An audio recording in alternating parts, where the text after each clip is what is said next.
Ito, speaking of vloggers. So, speaking of hired vloggers. Ano nga ba yan, Kent? Ito na. Alam nyo mga kababayan, ha? Si Harry Roque, at naalala nyo mga kababayan, yung isang vlogger na tinatawag nilang si Rosalinda?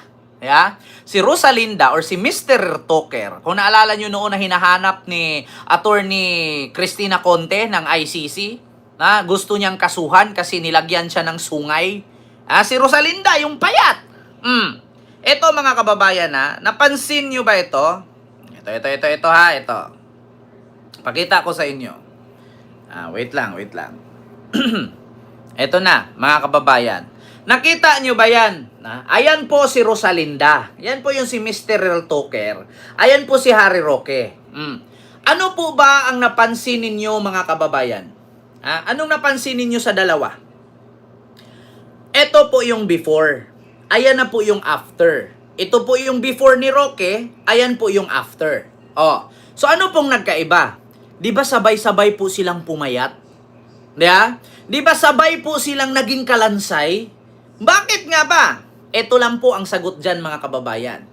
Either binitawan na, wala ng budget, katulad nito, sinipa na, wala ng budget, ultimo humba, kakain na hindi nagpapaalam. Ngayon mga kababayan, kung gaano man kapayat ang amo nila, ganun din sila kapayat. Si Digong, butot balat, pero healthy. Saan ka nakakita? Butot balat, healthy? Tanga ang maniniwala dun. He is skin and bone, but he is healthy. Putang ina. Paano nangyari? Skin and bone, tos healthy. Diba?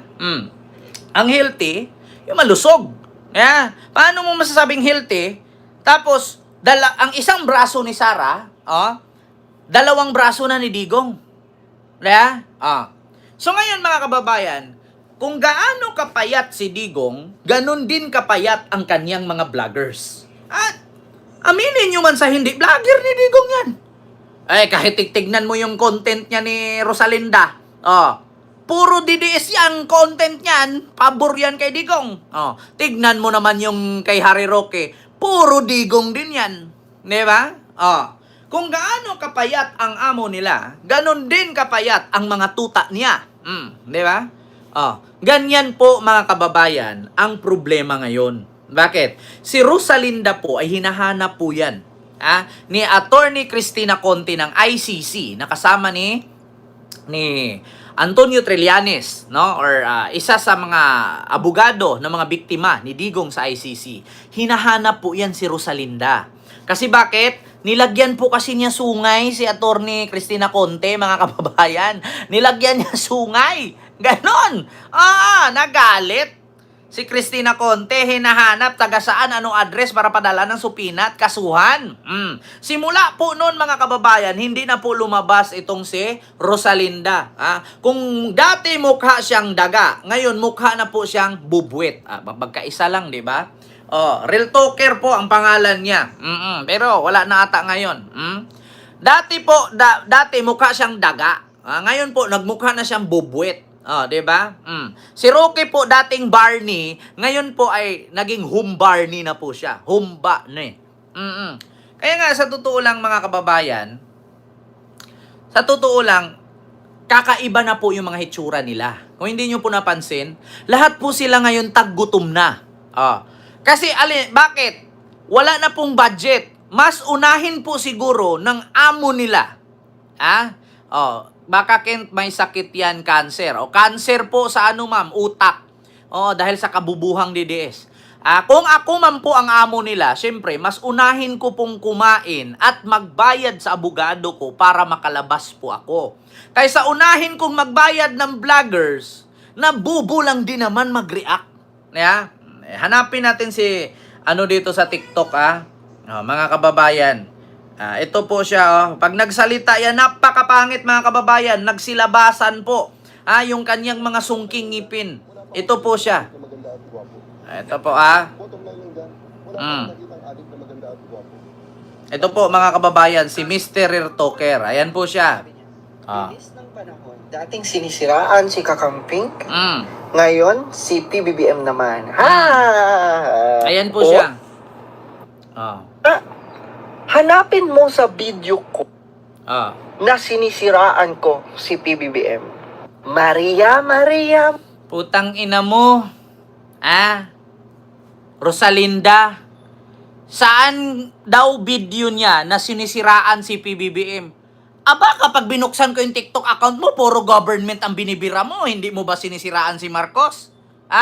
Isang utot lang ni Marcos magkamali, sira ang government. Tapos sasabihin mo ngayon, hanapin sa video mo kung sinisiraan si Marcos. Sino pinagluloko mo? Diba? Ay, Diyos ko naman. Mga kababayan, ito po siya. Hindi daw niya sinisiraan si Marcos. Pero pakinggan natin. Hindi po ito tinatanggihan at hindi po sinasara ng Pangulo Ang bait. ang pintuan sa Vice Presidente. Wow. Lahat po ng maaari yung suhestyon na makabuluhan ay tatanggapin po yan kung ito naman po ay makakatulong sa taong bayan. Wow. Nananatiling bukas ang isipan ni Pangulong Ferdinand Marcos Jr. Hindi daw niya question sinisiraan, ni Vice President Sara Duterte, lalo na kung tiyak itong makatutulong sa Mukha siyang Pilipinas. daga. Talaga pa? Yes. Ang tanong, sino ba ang gustong makipagtulungan sa gobyerno ngayon? Kayo na lang. Gawin nyo na lang ang gusto niya. Diba? Huwag nyo na idamay si VP Inday. Idadawit mo pa ang pangalan niya. Diba? Sa totoo lang mga kababayan, alam nyo sa totoo lang, pangit man ako, pero mas pangit po ito. Diba? Mukha siyang daga. Sa totoo lang. Tapos tingnan mo, yung leeg. Ang lalim na. Dati medyo chabi-chabi pa siya. Alam nyo, para siyang alam nyo, anak ni Esther, yung ano ba yung may sumigaw na, ano ba yon? Aling Beke, yung anak mo nahulog sa kanal. Tapos sabi naman ni Aling Beke, saan? Tapos bumalik si Aling Beke. Tapos sabi, ba't ang balik agad? Kumusta ang bata? Naalala ko pala, wala pala ako anak. Diba? Tingnan niyo siya. Kita niyo yan? Para siyang anak ni Aling Beke. Aling Beke, yung anak mo, naipit sa gate. Bata. Ba't ang bumalik ka agad? Naalala ko, wala pala akong bata na mukhang daga. Diba? Ito po yan, mga kababayan. Napakasinungaling po nito. Tignan mo, ang payat na. Tignan ninyo, ang layo na. Mukha siyang, alam yung, my precious. Yung sa Star Wars, yung si, my precious. Diba? Para siyang si Unding na nag-level up. Yun nga lang, yung ngipin, sungki-sungki. Tignan mo, mga kababayan, kalaki-laki ng kinita nito sa kakapanira kay PBBM, hindi man lang makapagpalagay ng brace o magpapabunot ng sungki. Diba? Tingnan nyo. Si Harry Roque naman, mga kababayan, kung makita ninyo. Ang layo po ng pinayat niya. Noon, na hindi kumakain ng humba versus kumain ng humba na hindi nagpapaalam. Ano ba ang sabi ni General Torre? Wala po akong nakitang adik na hindi pangit. Lahat po ng adik pangit. So, ibig sabihin ba, General Torre, adik ito? Ibig sabihin ba, General Torre, adik ito? Kasi lumubog ang pisngi. Lumaki ang mata. Sungki ang ipin. Bulok pa ang bagang. Adik siguro ito. May negosyo, sabon. Bumili ka 7,000, may libre 2.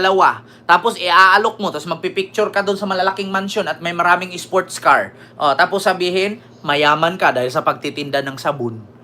Totoo yan, mga kababayan. May negosyo po siya, sabon. 7,000 isang set. Pag mag-avail ka, 7,000 isang set, may free 2.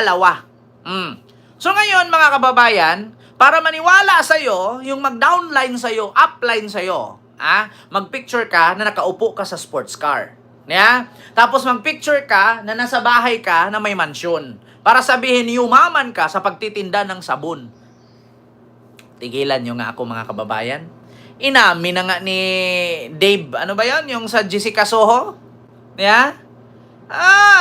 Yung sa Jessica Soho, mga kababayan, naalala sa sa Rapi Tulfo, si Dave Villanueva, yung sabon-sabon daw na hindi naman daw totoo yung sasakyan at bahay. Tapos kukunin na daw niya ang sasakyan na sports car, hindi daw ibinigay ni sino ba yung Sam Versusa pa yun? Oy, Sugar, may love shout out. Kita niya yan. 7,000, 10 piraso plus 2, magiging 12. Tapos ibibenta mo, mang-aalok ka, tapos lulukuhin mo yung bibili. Ito, nakabili na ako sports car. Ito, nakagawa na akong bahay dahil lang sa sabon. Tapos putang ina, pag tinignan mo reality, nangupahan lang pala. Kaya, Diyos mio, Marimar. Ayan, tignan pa yung isa. Dating magnanakaw ng humba, ngayon, tagatira na ng humba. Ayun, pumayat. Siguro, alam nyo, sa totoo lang mga kababayan, ito si Harry Roque, dating 110 kilos. Ngayon, 90 na lang. Butas pa yung tuhod. Bakit? Yung tuhod pa niya, diabetic ito, lata. Alam nyo yung tuhod na, ma'am, Lutiski pa daw, may galab shout out sa Dipulog, may gabi diha. Kay Mayor Tan, kay Uy, mga Birto Uy dyan. May galab shout out dyan, mga mayor dyan. Dipolog City. And then, mga halushos, no? May galab shoutout sa inyo dyan. So, ngayon, mga kababayan, eto nga, naalala nyo, mga kababayan, si Harry Roque noon kung gaano kataba ang mukha versus ngayon. Kita nyo? Kita nyo? Sit! May galab shoutout. Relate ako dyan sa sabon. Ken, clickbait ka. Anong clickbait? Totoo naman talaga to. Diba? Totoo to. Noon versus ngayon. May mukha, mataba versus payat. Walang kain, mukhang butike. Diba? Baboy noon. Jurassic na ngayon. Diba? Ang ganda. Baboy noon. Mga Jurassic na ngayon. Buhay pa. Nagtitipworm na. Oy, purga-purga din pag may time. Ang title mo. Hindi. Nako, Ma'am Ilocanos, hindi siya clickbait. Mamaya, sa title ko. Nako, speaking of title. Ito na, mga kababayan. Ito, Ma'am Ilocanos. Hindi clickbait yan. Ito, ha. Gusto nyo, patunayan ko yan, ang title ko, hindi clickbait? Ito na. Sunod natin, Duterte. Ito mga kababayan. Sangkot sa anomalya.